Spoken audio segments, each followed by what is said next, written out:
Klub Austria Rheindorf Altach asuhan Miroslav Klose secara resmi mengumumkan transfer kiper Andres Jungdahl dari AC Milan dengan kesepakatan pinjaman.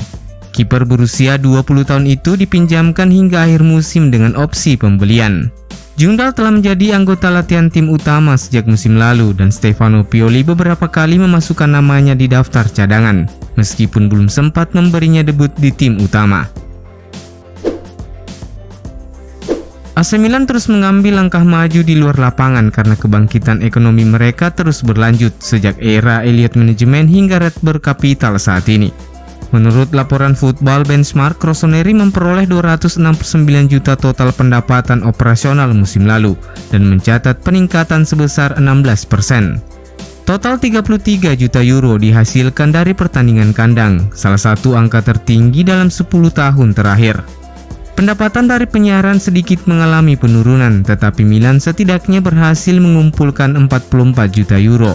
Itu sudah termasuk bonus aksiar dari UEFA yang mewakili 49% dari total pendapatan operasional.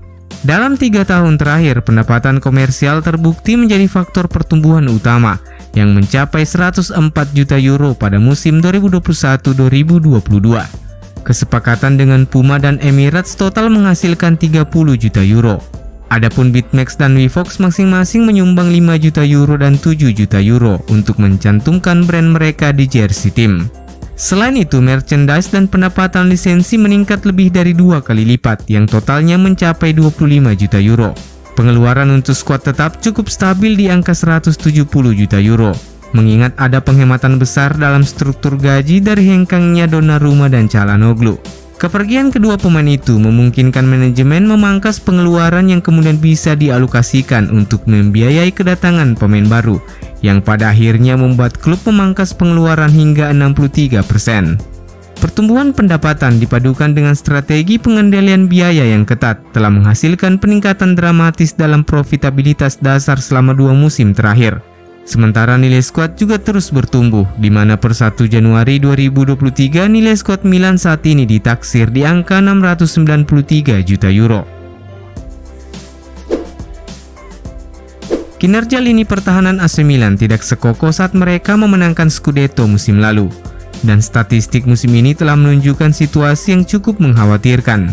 Calciomercato menulis bahwa pertahanan Milan musim ini memang tidaklah seburuk Inter Milan yang telah kebobolan 24 gol dalam 17 pertandingan terakhir. Tetapi Milan telah kebobolan 18 gol sejauh ini, menjadikan barisan lini belakang Rossoneri menjadi yang terburuk kedua dari semua tim papan atas lainnya. Juventus sejauh ini baru kebobolan 7 gol, Napoli 13 gol, Lazio 15 gol, dan AS Roma 16 gol. Dan pada pertandingan terakhir melawan AS Roma, Milan kebobolan 1 gol melalui sundulan, dan itu adalah yang ke-6 kalinya musim ini, yang mewakili 35,29% dari total kebobolan gol mereka. Pada musim 2021-2022 yang diakhiri dengan kemenangan Scudetto ke-19, anak asuhan Stefano Pioli kebobolan 19 gol setelah 17 pertandingan. Itu lebih banyak 1 gol dari musim ini, dan itu juga merupakan satu-satunya hal yang positif. Karena jika berkaca pada selisih gol dalam periode yang sama, AC Milan musim lalu memiliki selisih gol plus 17. Sementara musim ini mereka mengumpulkan selisih gol plus 15. Satu catatan penting lainnya, karena musim lalu Milan berhasil mengumpulkan 39 poin dari 17 pertandingan, dan hanya tertinggal 1 poin dari Inter yang saat itu memuncaki daftar klasmen. Sementara musim ini dari total 17 pertandingan, Rossoneri baru mengumpulkan 37 poin dan terpaut 7 angka di belakang Napoli. AC Milan tersingkir dari Coppa Italia setelah kalah di babak 16 besar melawan Torino. Ini adalah hasil yang mengecewakan selanjutnya setelah hasil imbang di Liga melawan Roma beberapa hari lalu. Setelah gagal mencetak gol di babak pertama dan melawan Torino yang sejak pertengahan babak kedua bermain dengan 10 orang, tim asuhan Stefano Pioli kecolongan oleh gol Adopo di menit ke-114 di babak perpanjangan waktu.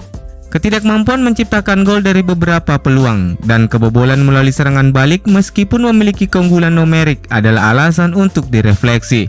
Sederhananya, ini adalah pertandingan yang harus bisa dievaluasi oleh Stefano Pioli untuk merespon pertandingan berikutnya saat mereka kembali beraksi di Serie A saat menghadapi Lecce di laga tandang. Stefano Pioli tampaknya harus bisa mengandalkan Cyprien Tatarusanu sebagai kiper pilihan pertama di tengah ketidakpastian kembalinya Mike Maignan. La Gazzetta dello Sport melaporkan bahwa staf medis Milan terus berusaha untuk membuat sang kiper tersedia di leg pertama babak 16 besar Liga Champions saat melawan Tottenham pertengahan Februari. Tetapi situasinya sejauh ini mungkin tidak seperti yang diharapkan karena Mike Maignan sepertinya membutuhkan waktu yang lebih lama untuk pulih. Tanpa Maignan, Cyprien Tatarusanu sekali lagi akan tetap menjadi pilihan pertama. Kiper internasional Rumania itu sejatinya jarang melakukan blunder yang merugikan tim. Dan meskipun ada banyak keraguan terhadap kualitasnya, tapi statistik tampaknya berbicara lain. Dan angka-angka menunjukkan bahwa kiper 36 tahun itu adalah kiper pengganti yang memadai. Tuttosport mencatat bahwa Tatarusanu telah kebobolan 15 gol saat memulai musim ini, tetapi ia mencatatkan clean sheet melawan Juventus dan Cremonese.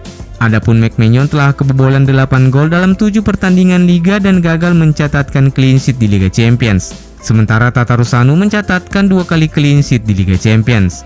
Meskipun Rossoneri telah mendatangkan Davis Vazquez yang memberikan tanda-tanda bagus di sesi latihan pertama, tetapi itu terlalu dini untuk menilai apakah kiper asal Kolombia itu bisa memberikan jaminan kualitas yang diharapkan dan bisa menggeser posisi Cyprien Tatarusanu. Pemandu bakat Milan dikabarkan hadir menyaksikan pertandingan Spezia versus Lecce akhir pekan lalu. Dan menurut laporan Calciomercato, ada 3 pemain yang menjadi subjek pantauan mereka. Nama pertama adalah Jakub Kiwior dari Spezia. Milan telah mengikuti sang pemain dengan cermat selama beberapa bulan. Pemain bertahan berusia 22 tahun tersebut tampil baik bersama timnas Polandia di Piala Dunia Qatar. Dan sejak saat itu valuasinya melonjak di angka 15 hingga 20 juta euro. Ini adalah angka yang diminta oleh Spezia dan dianggap berlebihan oleh klub-klub Italia. Tetapi tidak demikian dengan klub-klub Liga Premier Inggris yang turut mengincar tanda tangan sang pemain. Pemain lain yang dipantau adalah Juan Gonzalez yang direkrut Lecce dari Akademi Muda Barcelona di musim panas. Dia sekarang bernilai 15 juta euro, kurang lebih sama dengan jumlah yang dikumpulkan Empoli untuk penjualan Aslani ke Inter. Milan adalah penggemar pemain berusia 20 tahun itu, begitu pula Napoli, Tottenham, dan Borussia Dortmund. Nama terakhir adalah Lorenzo Colombo, striker muda Milan yang sedang dipinjamkan ke Lecce, dan sejauh ini telah mengemas 5 gol dan 2 assist dalam 16 pertandingan. Lecce memiliki opsi pembelian dalam kesepakatan peminjaman Colombo, tetapi Milan juga memiliki opsi buyback untuk mengamankan potensi pembelian kembali di masa depan. Sehingga Milan terus mengamati pertumbuhan Colombo selama peminjamannya sebagai bahan evaluasi untuk kemudian menjadi dasar pertimbangan untuk menentukan masa depan sang striker.